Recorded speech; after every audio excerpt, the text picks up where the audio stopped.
What's up, guys? D-Rock1992 here.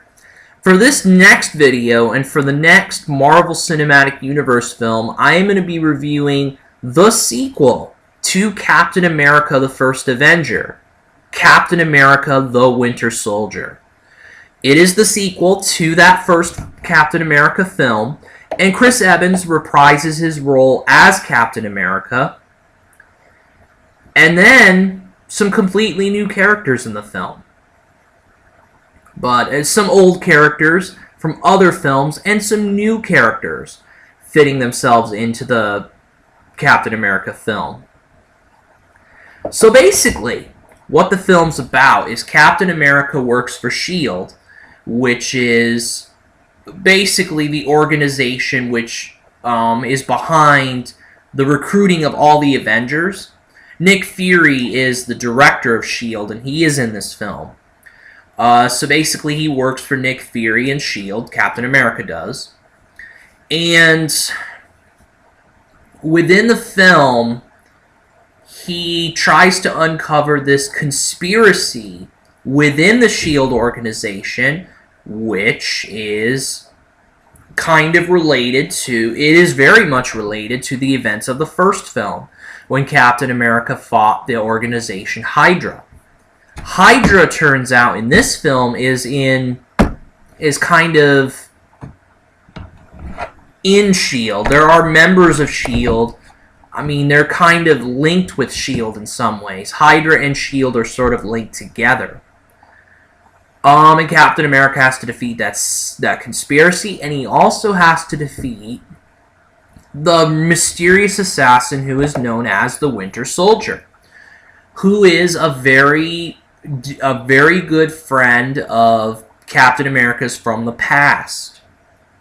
I'm not really going to get into it, but that's what happens. He has to try to defeat this Winter Soldier and all that, who just so happens to be a friend of his from the first film. So that essentially is what the movie is about. Basically, that's essentially the plot of the film. As I said, Steve Rogers and Captain America. Again, Chris Evans returns to play those two. Scarlett Johansson comes in to play Black Widow / Natasha Romanoff, an agent of S.H.I.E.L.D. I'll tell you right now, the chemistry between Johansson and Chris Evans is pretty good. It definitely is. Sebastian Stan plays the Winter Soldier / the friend of Captain America's from way back. Anthony Mackie plays the second fiddle, sort of, to Captain America, Falcon / Sam Wilson. So Anthony Mackie, his first appearance in the Marvel Cinematic Universe. Samuel L. Jackson plays Nick Fury. Colby Smulders plays Maria Hill, the S.H.I.E.L.D. agent that is the assistant, sort of the assistant to Nick Fury. In a small role, Emily Van Camp plays Sharon Carter / Agent 13. Who is also a S.H.I.E.L.D. agent. Haley Atwell actually returns in this film as Peggy Carter. But she most of the film, she appears as an older person, an older woman. Basically, it's not really a major role, but it's kind of important, basically, throughout the film.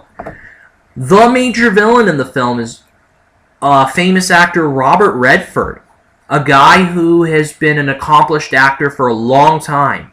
He plays Alexander Pierce, the major villain. He is a leader within S.H.I.E.L.D.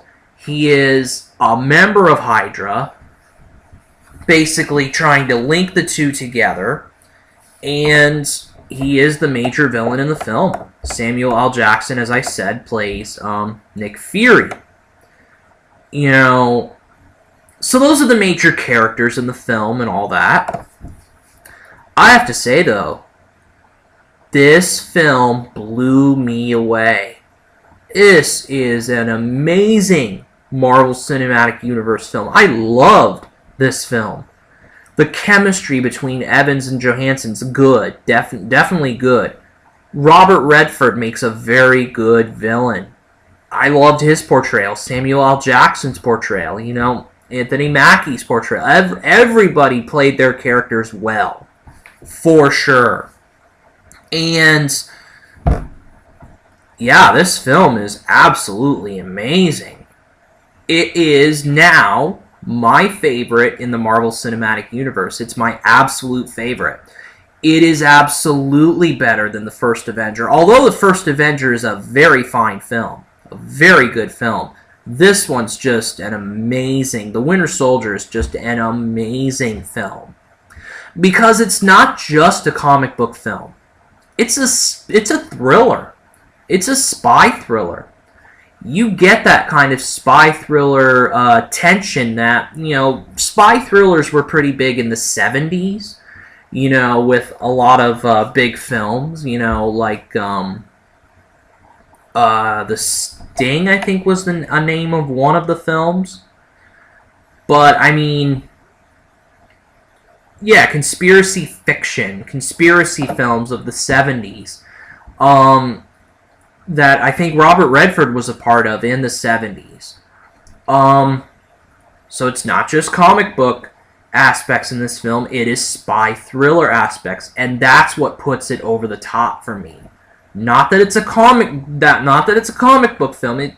Being a comic book film's good and all that. But what puts it over the top is the spy thriller aspects that is apparent throughout this film. It is such a good film. And you already know what I'm going to give it. It's a 5 out of 5 stars.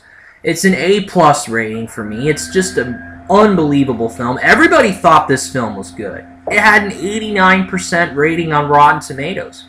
Very good review on Rotten Tomatoes. But yeah, this film is just amazing. It is the best version of the Marvel Cinematic Universe that I've watched thus far. It really is such a good movie, and one I could watch over and over and over again. It's just so good. And that is it for this video. D-Rock 1992 out.